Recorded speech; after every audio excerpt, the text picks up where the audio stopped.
Hi codes. இன்னைக்கு நம்ம SQLக்கும் non-SQLக்கும் இருக்கக்கூடிய டாப் 5 டிஃபரன்சஸ் பத்தி தான் டிஸ்கஸ் பண்ண போறோம்.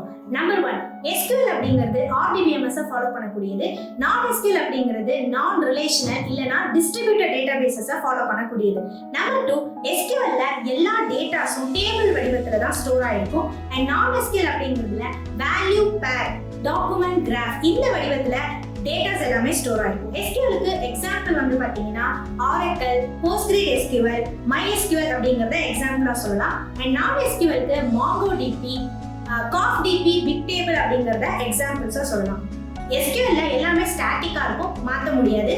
non-SQLல டைனமிக், நீங்க எப்ப வேணாலும் சேஞ்ச் பண்ணிக்க முடியும். காம்ப்ளெக்ஸான queries ஹேண்டில் பண்ணணுமா, நீங்க SQLல சூஸ் பண்ணிக்கலாம். ஹைரார்கிக்கல் ஸ்டோரேஜ் நீங்க non-SQLல சூஸ் பண்ணிக்கலாம். இந்த மாதிரி யூஸ்ஃபுல் இன்ஃபர்மேஷன்ஸ் தெரிஞ்சுக்கிறதுக்கு Entri சப்ஸ்கிரைப் பண்ணுங்க. தேங்க்யூ.